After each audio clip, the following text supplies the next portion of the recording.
প্রকৃতপক্ষে মানবতার ফেরিওয়ালার সংখ্যা 2-1 জন থাকতে পারে, তাও এখনও জানা নাই কে মানবতার ফেরিওয়ালা বা কে মানবতার শত্রু। মানুষ যদি মানবতার ফেরিওয়ালা সাজে বা অপকর্ম করে 1 দিন 2 দিন 3 দিন, যেমন মিল্টন সমাদ্দার, সে কিন্তু 2014 সাল থেকে তার child old age and care যে প্রতিষ্ঠিত করছে, সে বিশাল দুর্নীতি করছে।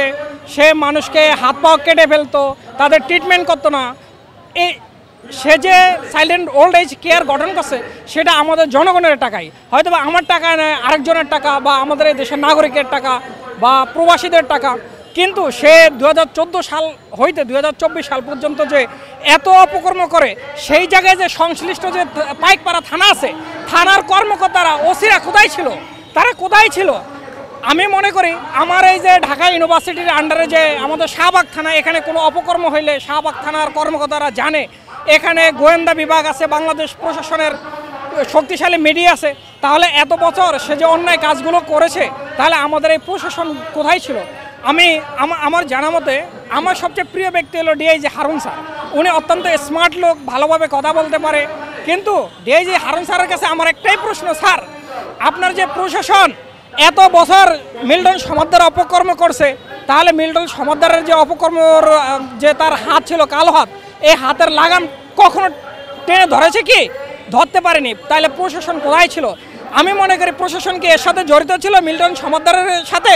প্রশাসন জড়িত না থাকলে এতদিন যাবৎ এত বড় ধরনের অপকর্ম সে কীভাবে করে? আমি স্যারের কাছে আমার প্রশ্ন থাকবো। তারপরে বাংলাদেশে অন্যান্য যে মানবতার ফেরিওয়ালা অনেকেই থাকবে, প্রকৃত ফেরিওয়ালাদেরকে আমরা হারিয়ে ফেলবো এইসব অপকর্মকারীদের দৃষ্টান্তমূলক শাস্তি না দিয়ে।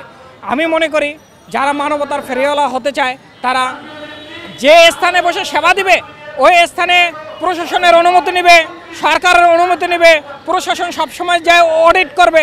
যেমন আমি আমার নিউ মার্কেট এলাকায় যদি আমি একটা মানবতার কোনো একটা কল্যাণ প্রতিষ্ঠিত করতে চাই, এখানকার যিনি ওসি আছে তিনি তদারকি করবেন, গোয়েন্দা বিভাগের লোকজন যাবে, তাহলে আমি অন্যায় করতে গেলেও আমি অন্যায়ের পথ থেকে ফিরে আসবো। আমি মনে করি মিল্টন সমাদ্দারের পিছনে এদেশের প্রশাসন জড়িত না থাকলে এত বড় অন্যায় করতে পারে না। আমার মনে হয় মানবতার ফেরিওয়ালারা বাংলাদেশের তুলনামূলক কোনো কাজই করতেছে না। আপনি কাকে দৃষ্টান্ত দিবেন? বাংলাদেশে আজকে এই যে মনে করেন আপনি তারপরে যে বিভিন্ন মানবতার ফেরিওয়ালারা এখন আমরা দেখতেছি, কিন্তু এত বছর তারা কি ধরনের অবদান এই দেশের জন্য রাখছে, আজকে তারা দুই একটা অবদানের কথা ক্লিয়ার করুক। আমরা কোনো অবদানের কথাই দেখতে পাচ্ছি না। দুই একটা হয়তোবা অনুদান তারা গোপনে করতেছে। বাংলাদেশে কয়টা child old age and care আছে যেগুলো বাংলাদেশ সমাজ কল্যাণ মন্ত্রণালয়ের অধীনে ভালোভাবে পরিচালিত হচ্ছে? আমি মনে করি যারা মানবতার স্বপ্ন দেখাচ্ছে, মানবতার পাশে দাঁড়াচ্ছে, এগুলো শুধু মিডিয়াতেই দেখানোর জন্য, তাদের স্বার্থের জন্য। প্রকৃতপক্ষে মানবতার ফেরিওয়ালার সংখ্যা 2-1 জন থাকতে পারে, তাও এখনও জানা নাই কে মানবতার ফেরিওয়ালা বা কে মানবতার শত্রু।